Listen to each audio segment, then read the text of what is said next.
त्वामा आहुर्विप्रातमं कवीनां नृते त्वत्क्रियते महानारे मघवन् चित्रमर्च प्रणो देवी सरस्वती वाजीभिर्वाजिनीवती धीनामविद्यवतु पूर्णमदः पूर्णमिदं पूर्णात् पूर्णमुदच्यते पूर्णस्य पूर्णमादाय पूर्णमेवावशिष्यते। ओम शांति शांति शांति।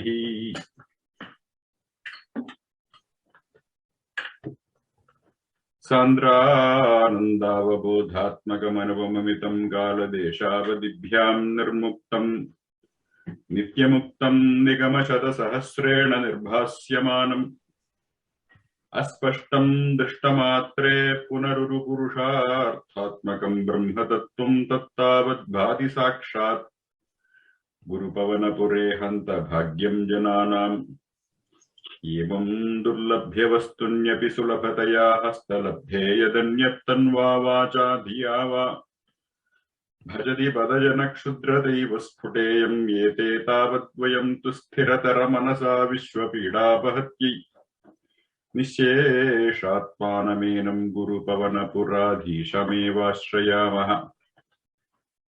सत्वं यत्तत्पराभ्याम् अपरिकलनतो निर्मलं तेन तावद्भूतैः भूतेन्द्रियैस्ते त्वपरुति बहुशः श्रूयते व्यासवाक्यम् तत्स्वच्छत्वाद् आच्छादितपरसुखचिद्गर्भनिर्भासिरूपं तस्मिन् धन्या रमन्ते श्रुतिमतिमधुरे सुग्रहे विग्रहे ते निष्कंपे नित्यपूर्णे निरवधि परमानन्दपीयूषरूपे निर्लीनानेकमुक्तावलि सुभगतमे निर्मल ब्रह्म सिन्धौ कल्लोलोल्लासितुल्यं खलु विमलतरं सत्त्वमाहुस्तदात्मा कस्मान्नो निष्कलस्त्वं सकलैरि वचस्त्वत्कलास्वेव भूमन् निर्व्यापारोऽपि निष्कारणमज भजसे यत्क्रियाम् ईक्षणाख्यां तेनैवोदेति लीना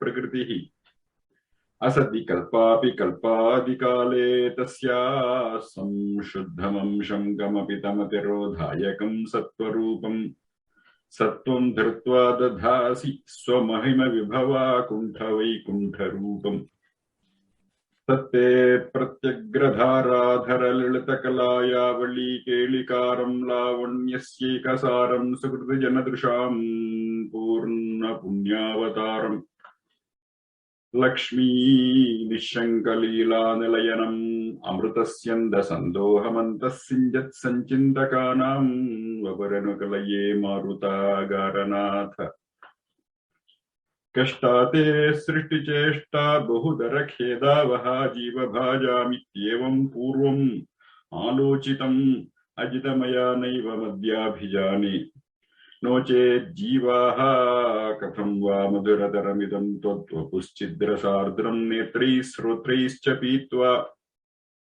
परमरससुधाम्बोधिपूरे रमेरन् नम्राणां सन्निधत्ते सततमपि पुरस्तेरनभ्यर्थितानप्यर्थान् कामानजस्रं विदरति परमानन्दसान्द्रां गतिं च इत्थं निःशेषलभ्यो निरवधिकफलः पारिजातो हरे त्वं क्षुद्रं तं शक्रवाडीद्रुममभिलषति व्यर्थमर्थिव्रजोऽयम् कारुण्यात् काममन्यं ददति खलु परे स्वात्मदस्तुं विशेषादैश्वर्यादीशदेन्ये जगति परजने स्वात्मनोऽपीश्वरत्वं त्वय्युच्चैरारमन्ति प्रतिपदमधुरे चेतना स्फीतभाग्यास्त्वं चात्मा राम एवेत्यतुलगुणगणाधार शौरे नमस्ते।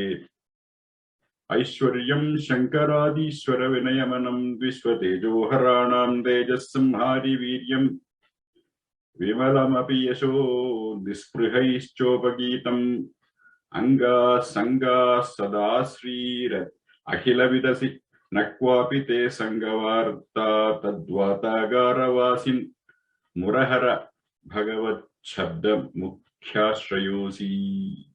ओम श्री गणेश शारदा गुरुभ्यो नमः। श्री शिवाय गुरवे नमः।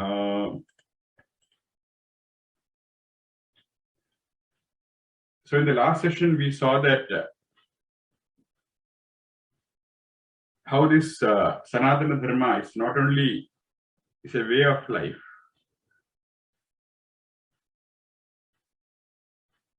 but it is pursuit of self-identity, of self-knowledge. That is the essence of Sanatana Dharma. In the West, in the Judo-Abrahamic tradition, their dharma or their religions are supported by and sponsored by political institutions, government, and various organizations and bodies. But this Sanatana Dharma, as the name means, it has supported itself. No political institution or no one mission can claim that it has supported Sanatana Dharma. In fact, it has been supported by Sanatana Dharma. We also talked about a tree wherein small creepers creep in. So that is what this Narayaniyam is trying to present. It is Ajay, don't touch my screen. Presenting this pursuit, this human pursuit. Narasya Ayanam. The human pursuit is for Brahman. That is the premise with which Narayaniyam begins. That's what we saw in the last week. We saw how this pursuit of Brahman or Brahmacharya. Brahmavada is only in the speech level. Brahmacharya is in the body level. Charya means act. Acting in a dharmic way. That is Brahmacharya. In the body level, it is ahimsa and dharmacharana. Doing actions without hurting anybody, without the intent of hurting anybody. That we saw last week. That in the body level, kayena dharmaha means acting without hurting anybody. And at the speech level, this brahmacharyam, this pursuit of Brahman means speaking the truth. We also recognized last week that satyam is always sat and tyat. Speech is always mixed with some untruth. Knowingly or unknowingly you utter words without an intent, but still it is mixed with falsehood. So that carefulness, that commitment to truth alone in speech is called as satyam. So at the body level it is dharma, doing good without harming anyone, and speaking without mixing up with falsehood. For that we have to have a rational way of talking, which is presented by Tarkashastra. Ancient Tarkashastra is also all about avoiding vada and jalpa and vidanda and talking the truth. So that we saw last week. How in the body level it is dharma, in the speech level it is satyam. And we also saw that it is ritam. In the intellectual level, brahmacharya, the pursuit of Brahman, it's nothing but this pursuit of ritam. And what is that ritam? That also we saw last week. Aham sat. That aham, that identity, the I-ness is sat, that recognition that it is Brahman. And how do you get to that identity? Shuchisat. You have to be pure in mind, body, and speech. Vasurandarikshasat. It is the same Brahman which is seen around you, that recognition. Rutam Brihat, that Brihat Rutam, that experience of oneness in the Antariksha, around you and inside you, through Aikya Abhyasa. That is the practice of Rutam in the intellectual level, inside you. So in these three levels, as Rutam, as Satyam, and as dharma. This commitment to these three is called as brahmacharyam, or the pursuit of Brahman. And that is what this Narayaniyam presents as Brahma Tattvam. In the very first verse, Punararu Purusharthatmagam Brahma Tattvam. That Brahma Tattvam is Purusharthatmagam. That is the pursuit of every embodied being. Not only human beings, every embodied being is going towards this experience of bigness. It wants to escape smallness. And that is the subject matter of the Vedas. And as Narayaniyam says, Nigamashada, all the many Upanishads are explaining that. So the author, as we saw last week we only dealt with one phrase in Narayaniyam, that is the opening phrase. The very first phrase, that's what we saw, where the author introduces the subject matter to his listeners. And what he does with that phrase, Sandra Ananda Avabodhatmakam, is to identify himself with his ideal Lord Sri Krishna, Guruvayurappan, who he says is Brahman. He's looking at Guruvayurappan and saying, this is Brahman. And he invokes that supreme power with adjectives, with so many adjectives in the opening verse. In the opening statement, Sandra Ananda Avabodhatmakam itself is the very definition of Brahman. We saw that last week. Because the expression Sandra Ananda Avabodhatmakam means it is Atmakam. It is the explanation of Atma.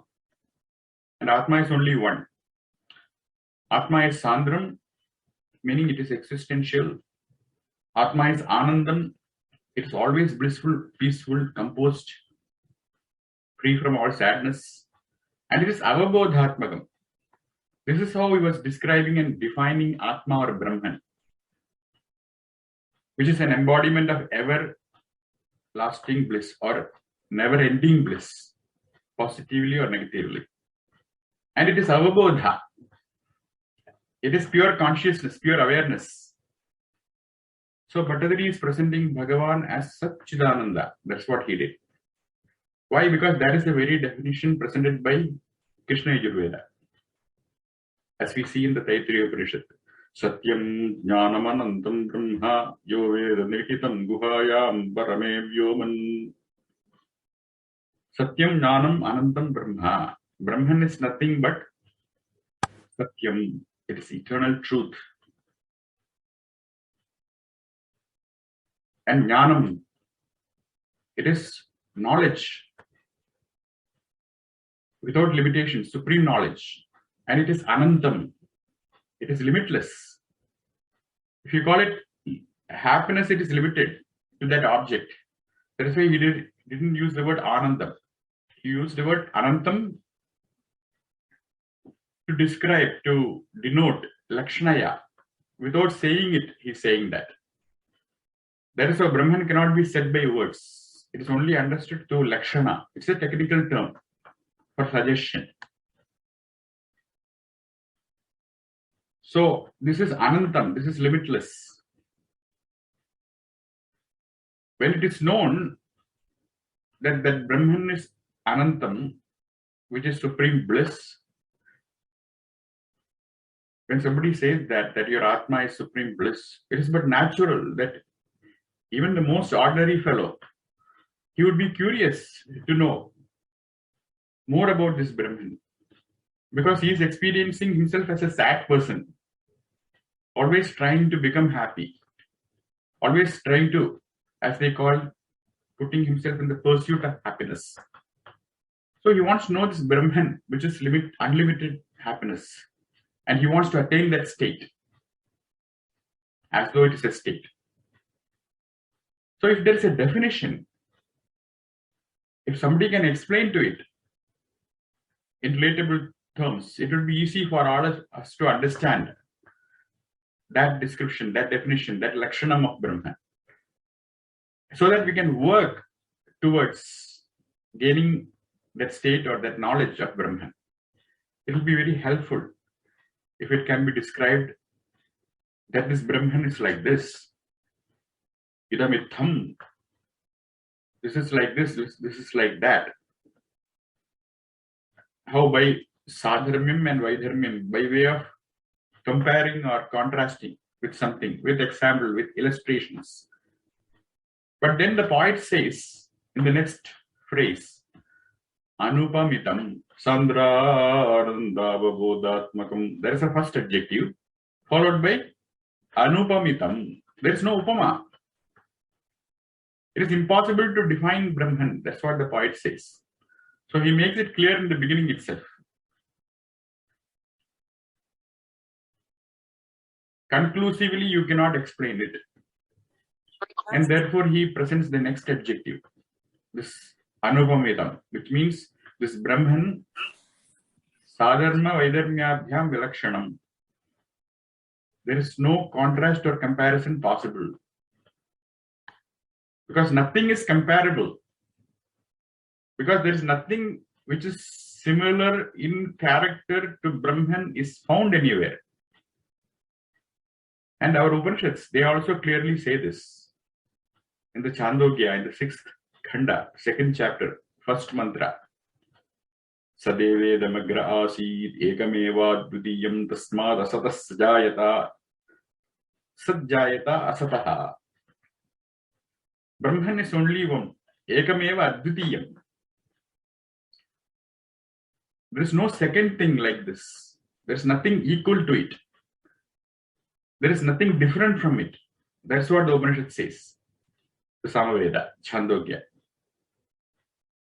And as there is no other object that is blemishless, eternal, pure, limitless, which are the characteristics of this pure consciousness Brahman, it is clear that this Brahman, this Brahma Tattvam is unique, Vishishtam, and it is incomparable. It is Anupamitam. But then, Bhattadiri is sitting there and talking about Guru Ayappan.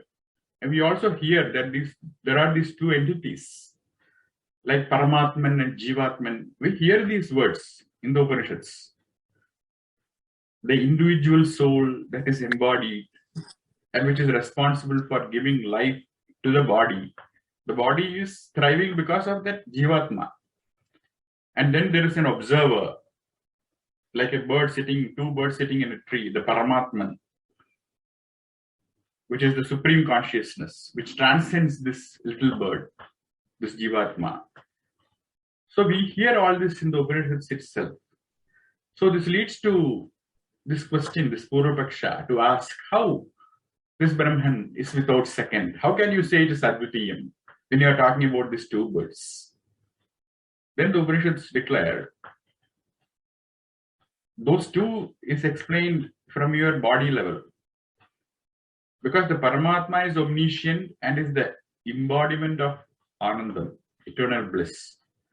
But the Jivatma, which is experiencing this duality, because of its limited knowledge, and it is always limited, that limited entity is called as Jivatma.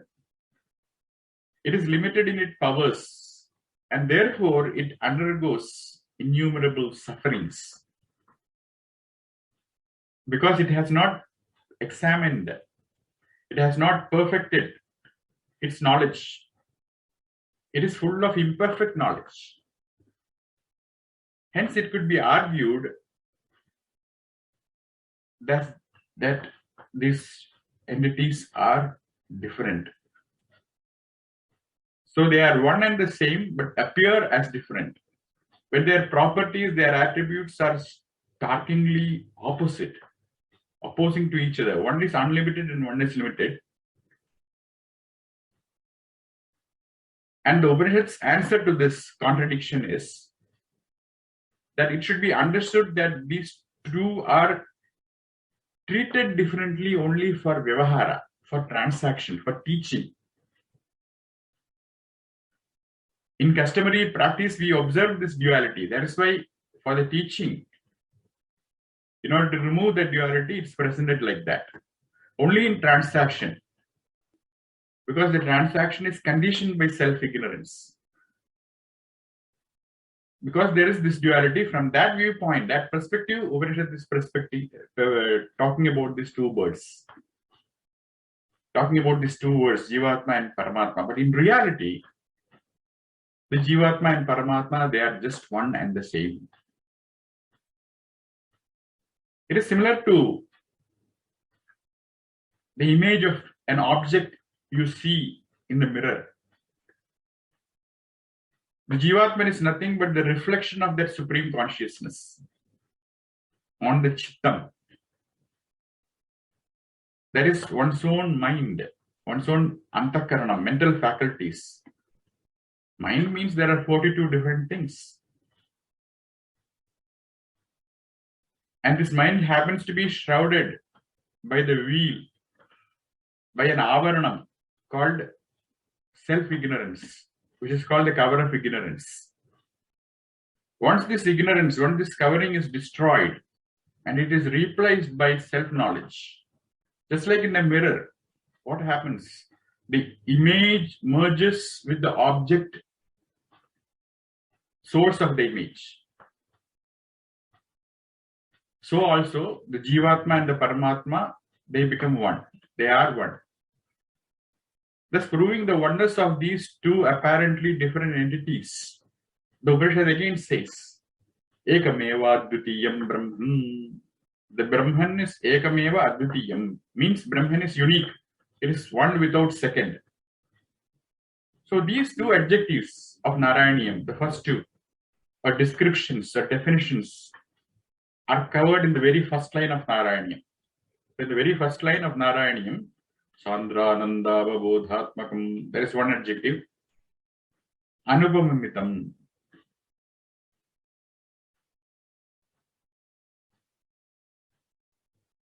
That cannot be compared. And there is one more adjective in that first line itself, Kala Deshavadibhyam, and it joins with Nirmuktam.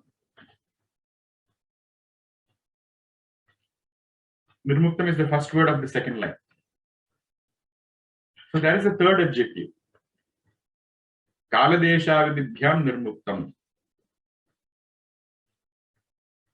That it is timeless and beyond space. Kala is time. Desha is space. This consciousness, this awareness, it cannot be contained in time and space. It's beyond that. It's the cause of time and space. And what is this phrase Kala means? What does this phrase Desha means? All objects that we are able to perceive are bound by time because we perceive them in time and we perceive them in space. That is our experience. So on the basis of this experience, if you try to locate Brahman in a particular place or particular time, just like we do with all our experiences, any object you want to do it in a particular time and particular place. That's why you control it. That's why you experience it. You control that experience. But in the case of Brahman, in the case of consciousness, it would be impossible because it is the Brahman which is doing this. And hence, Brahman is beyond time and space. It is the creator of time and space. That is what he means when he says, Kala Desha Avadibhyam Nirmuktam. This avadhi, this limitation of time and space is not applicable to Brahman, which means it has neither beginning nor end. That's what it is. Anything that has got a shelf life has a beginning and end. It's a manufacturing date, it has an expiry date, and Brahman does not have. It is Anadi and Anantam. Therefore, it is Nityamuktam. It is eternal and all-pervading. And it is not limited by Kala and Desha, time and space. One cannot say that it exists only for a short period of time, a particular period of time, in a particular area, in Dwaraka or in Kailasa. You cannot say that. Neither can you say it was born on Shivaratri or Krishna Janmashtami. When it was born and when it would end, you cannot say. The upadhis can come and go. But Brahman itself has no birth. Krishna himself says that Ajobhisan Avyayatma. I am Ajaha. I am birthless. Janma Karamachame Divyam. My birth and my actions are divine. It is not mundane. So Brahman has no birth. It does not have this Shad Vikaraha, as they call in technical language, which is the continuous growth, transformation, decay, and death. So these Shad Vikaras, these 6 changes, or other similar attributes of the body that the body has, the Brahman does not have, because it is not limited by space. Therefore, it follows that Brahman is only one, and it is non-dual and pure, and it is happiness itself. That is why it is Nitya Muktam. Anything that is free, it cannot be sad. It is ever free. It is never subject to limitation. Anything which is not subject to any limitations, it cannot be sad. Hence, it is Nitya Muktam. So now we have come to know that there exists a thing called Brahman, and it has no vikara, it has no distinguishing marks,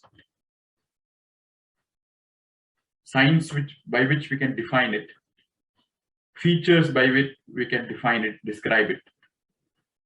So it without any marks or features or properties, which is totally contradicting our worldly human experience.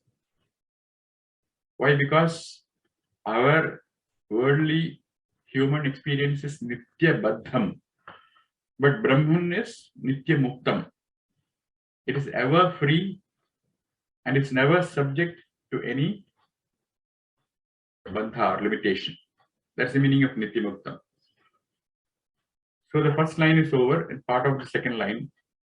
And now the poet describes the process of knowing this tattva. Now that he has presented the subject matter of Narayaniyam, where do I find more information? So he says, this Brahma Tattvam, that is the most important subject matter of the Upanishad. That's where the importance, the prominence of the Upanishad comes into play. The Upanishads and the Nigamas are under names for Vedas. They describe the nature of Brahman. So by reading them, by looking at them, you can find more about Brahman. So basically, it's describing that the authority, the pramana, that we can trust that this Brahman exists, is derived from the Vedas. The poet brings out the authority of the Vedas, the Nigamas, by saying that Nigama Sahasrena Nirbhasyamanam, Nigama Shata Sahasrena Nirbhasyamanam. That is the next adjective. So the 2 lines are over now. Sandra Bodhatmakam Anupamamitam Kala Deshavadibhyam Nirmuktam Nityamuktam Nigamashata Sahasrena Nirbhasyamanam. Nigama Shata Sahasrena Nirbhasyamanam. Nirbhasya means being expounded, being clarified, being repeatedly explained in numerous ways in the scriptures. Shata Sahasrena Nirbhasyamanam. Shatam means 100. Sahasram means 1000. So Shatam and Sahasram in hundreds and thousands of ways. Just meant to convey that it is countless. You cannot count how many times Upanishad is talking about Brahman. So now, why should we know this Brahman? What is the purpose? What is our connection with this Brahman? There the Upanishad says, the Shvetashvatara Upanishad, the 6th chapter, 11th verse. Eko deva sarva bhuteshu gudaha sarva vyapi sarva bhutantaratma. There is this one effulgent being, this Brahman, which is hidden in all creatures. He is Antaryami, the all-pervading, the indwelling self of all. And that is the purpose, the usefulness of knowing this Brahman, this Atman, this self, the I in all. The purpose again is explained in Chandogya, of knowing it. The purpose of this Atmajnana. The 7th Kanda, 1st chapter, 13th mantra. Tarati shokam atmavit. Atmavit shokam tarati. A knower of this self, this Brahman, this Atman, this Atma as Brahman, goes beyond shokam, grief. The sudden sadness we experience, this bitterness. He goes beyond that. That is the purpose of knowing this self, this Atman. This shokam or sadness is a basic human predicament. And this stems from self-ignorance. It stems from an identity crisis. Because of our wrong identification. We identify the self with the body, which is wrong. When you are playing the role, you should not identify with that role. You should be able to separate yourself from the role. And knowing the Atman, the self, without any doubt, makes this wrong identification go away.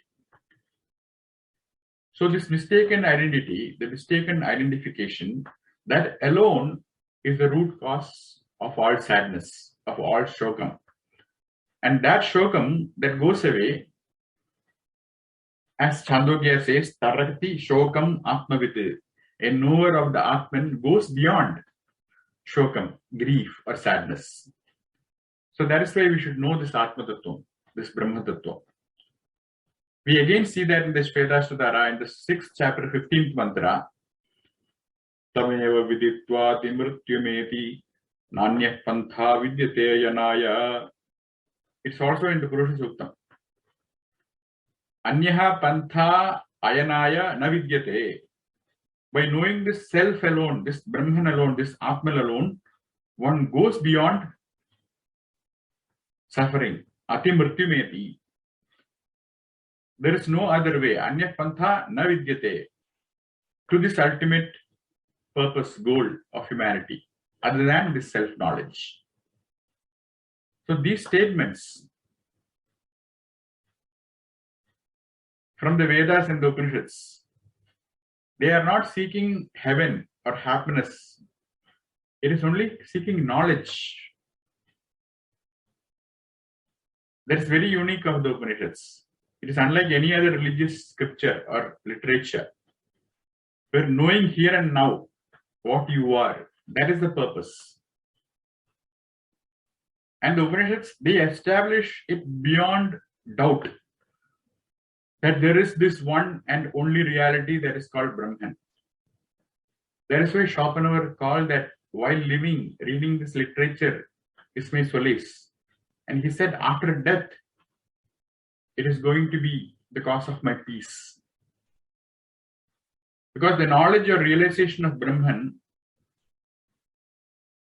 called Atmajnanam, or in other words, self-enlightenment, or self-awareness, self-knowledge, that alone is the ultimate solution for all sufferings caused by this duality called samsara, or this endless vicious cycle of birth and death, which the individual undergoes.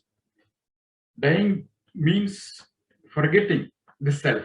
That's what dying means. And that individual jiva, the individual soul, the self, is forced by avidya, by ignorance. So in spiritual matters, in self-knowledge, the Vedas, the Agamas, they have the Pramana Vakyas. That's what Bhattadiri is saying. He says they are trustworthy because they are proclamation of great Maharshis, great sages, who are the final authority in the subject matter of Brahman and Atman. So though we hear these mantras time and again, we are not able to understand the Brahma Tattva merely through listening. People listen for 10, 15, 20, 25 years. So what is the way to know this self intimately then? The poet himself raises this question as a Purvapaksha. That's why the third line, the beginning of third line, he says, Aspashtam. It is unclear, it is hazed after listening to it even many, many times for the majority of the seekers who continue to remain unenlightened because they are covered by this veil of ignorance. Shrouded inside is that Atmajnana. Hence, Bhattadiri says it is aspashtam, drishtamatri. When you keep hearing, listening, seeing it, it is aspashtam. Because this Brahman is covered by Maya Shakti. That covers it with this Trigunatmika Maya. That is the meaning of Maya. It is Trigunatmika. There are these three gunas. Sattvam is very pleasant. They are all states of mind, states of experience. Anything pleasant is sattva. When you experience pleasant state, that is sattva guna. And when you experience intense action, it is rajas. And when there is dullness, non-understanding, inertia, that is tamas. And people, the minds, as long as they are under the spell of these trigunas, they will not be able to experience the presence of this Brahman. At the same time, those who have a predominance of sattva, idichanto brahmacharyam charanti, that is what the Kathopanishad says. They commit themselves to brahmacharya so that they can get this sattva guna. What is brahmacharyam? As we saw in the body, it is dharmacharanam. In the speech level, brahmacharyam is satyacharanam. And the mental level, intellectual level, brahmacharyam is aikyabhyasam, kritam. So that's why the word Brahman means Veda. Tattvam Brahmani Yatharthe, and Brahman means Yathartham, Tattvam. So Brahman means reality, Brahman means the Vedas, and Brahman means Dharma. So that is why they do this brahmacharya, because they want to fill themselves with sattva guna. And once you are filled with sattva guna, you naturally refrain from committing rajasic and tamasic actions. Meaning, those who are brahmacharis, they do not engage themselves in binding desires or worldly pursuits ending in sensual pleasures. They merely perform their duties without getting motivated by self-centered, selfish, egocentric desires, and dedicate all their actions to Bhagavan. And by Bhagavan's grace, they get their senses cleansed of passions, of ignorance, and gain purity. So this sattva predominant life, that Bhattadiri says, is the key to gain some spashtata. So drishtamadre aspashtam, though you listen to it, hear it, look at it again and again, the understanding comes only from sattva.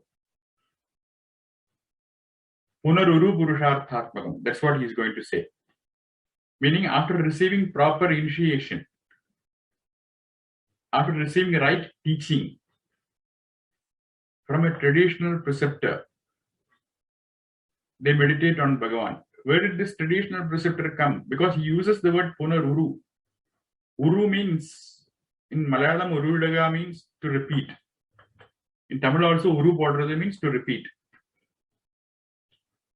In Sanskrit, Uru means Abhyasa. Repeat again, practice. Practice after whom? After the Guru, after the teacher. Swadhyayo Dhyetavyaha. Guru says it once, you repeat it twice. That process is called as Punaruru. Like that, they meditate on Bhagavan. They meditate on this Brahma Tattva with a one-pointed mind. Then it becomes Spashtam. They practice this concept of oneness with this supreme consciousness called Brahman. And this regular practice that they do, that is explained by the words Punaha, Punaha, Uruhu. Pauna Punyena Uruhu. Punaruru means again and again. Uru means practice. So constant practice of this Brahma Tattva, it leads to Spashtatva. Spashtata means enlightenment, clarity. Enlightenment is nothing but clearness.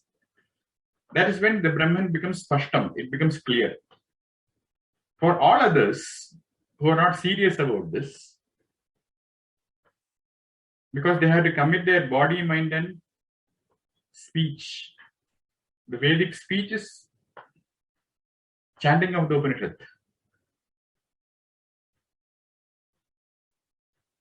Doing dharma is at the body level.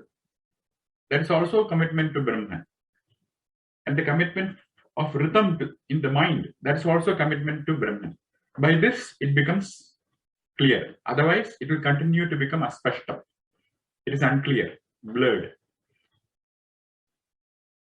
So for those who do this practice, this uru, this abhyasa, it is spashtam, it is clear. This is brought out by the word Brahma Tattvam. Punaruru Purusharthatvakam Brahma Tattvam. If you do practice continuously, if you abide in this Aikya Abhyasa, this Brahman becomes clear. And this Brahman is totally separated from worldly objects like body and sensory experiences. Those experiences won't mean anything to an Aikya Abhyasa. And this word Brahman, it is derived from the root Bruh. Bruh means grow, to expand. Whenever you are happy, you experience that. Happiness is expanding. There is no smallness in happiness. That's why everyone wants to become happy, because he wants to be Brahman. Because Brahman means to grow, to expand, to cause to grow, to embellish, to nourish. All this is Brahman. And what causes anything to grow is Brahman. The Brahman associated with Maya, which is Bhagavan, Ishvara, that has become this Vishwam, this universe, consisting of this gross and sensual objects. And this recognition of Bhagavan in everything, that is also in the body level is Aikya Abhyasa. When we see the reflection of a tree in waters, little children, they may think that the tree is inside the water. This is because the senses give us a visual perception. But our intelligence, the intelligent person knows that it is only a reflection of the tree. Because he has arrived at that intelligence through vichara, through analysis, through investigation. Similarly, Brahman can never be limited by anything. The limitation belongs to our mind and intellect. You have this Gopika Geetam in Srimad Bhagavatam. There the gopis, they say, they had self-knowledge. Nakhalu Gopika Nandano Bhavan Akhila Dehinam Antarat Madruku. Hey Krishna, we know that you are not born in Vrindavana. Of course, we see you, we are attracted by your mesmerizing, mellifluous sound of flute and beautiful form. And by merely looking at you with pure devotion, we have understood your tattvam. Akhila Dehinam Antaratmadirke. You are that consciousness inside us. So they attained that Brahma Tattva because they were looking for that. They were looking for the true nature of Krishna. They were not worried about his Nama Rupa. So that seeking is what makes it Spashtam. And there Bhagavan removed the delusion, the ignorance of the Gopikas by revealing his Swarupa. And therefore the Gopikas, they understood that his body, his actions, his leelas, they are all causes of delusions. If I have to teach Brahman, then I have to teach the Upanishads. Nigamashada Sahasrena Nirbhasyamanam. Hundreds and thousands of Upanishad statements has to be elaborated until we gain this clarity. And in order to teach you the Vedas, which are written in Sanskrit, possibly I have to teach you Sanskrit.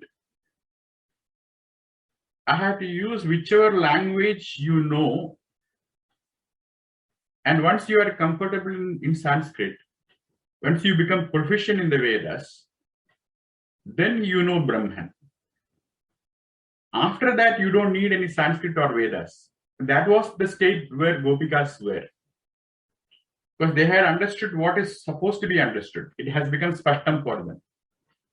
So Brahman is not connected with Vyakarana or any Vyavahara or any worldly matters.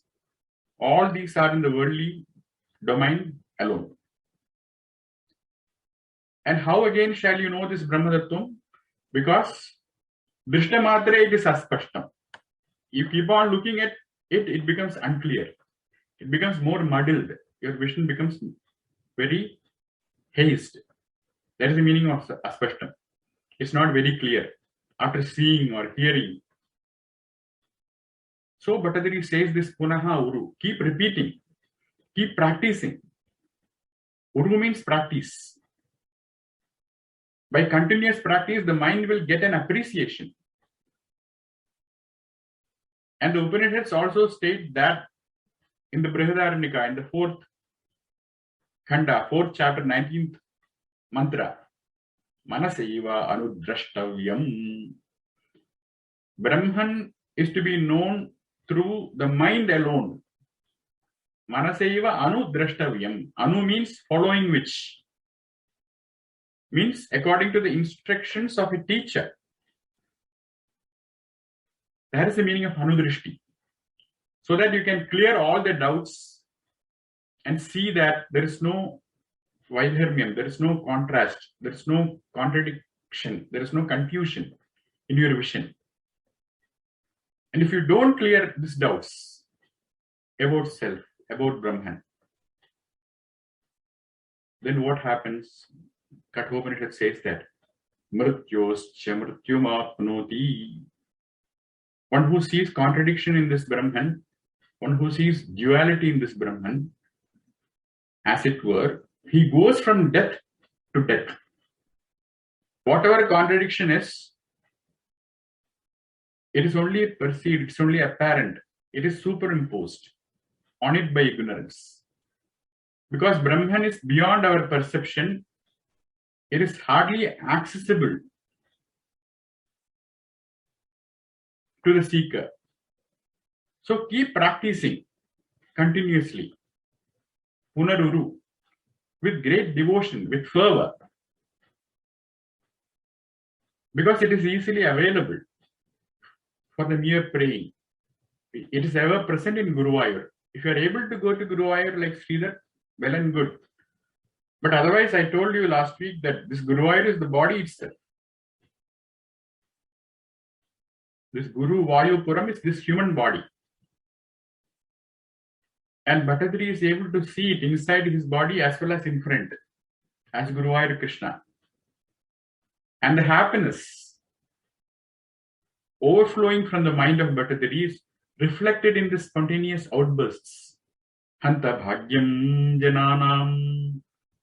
That is how he is ending that first verse. how fortunate human beings are that they are able to experience this consciousness in the cave of their heart, in front of the shrine, either here or there. Such easy accessibility of Brahman without undertaking any pains or not undergoing through any rituals. It is indeed the result of punyam, bhagyam, the merit of devotees, which they have acquired through previous births, so that they are exposed to this teaching. Hanta, alas, what else can I say? That's what Bhattadiri means. Even those devotees who visit the shrine for the first time, they clearly feel that they are experiencing a benign presence of viryam, a divine vitality, a chaitanyam. Because brahmacharyam is always viryam in the body level, satyam in the speech level, and rhythm in the mental level. All these three are unified in Krishna there, because he's a balak brahmachari. He's a little boy there. It is not felt in any other temple like it is felt in Guruvayur. Because this image itself is of divine origin, as told in the legend of Guruvayur Kshetra Mahatmya. The ideal, the image which is being worshipped in Guruvayur is said to be worshipped by Krishna's forefathers. Even before Krishna was born, that Murti was worshipped by Krishna's forefathers. And it was handed down to Krishna himself. Lord Krishna himself worshipped that image of Vishnu in Dwaraka. And he gave it to Uddhava.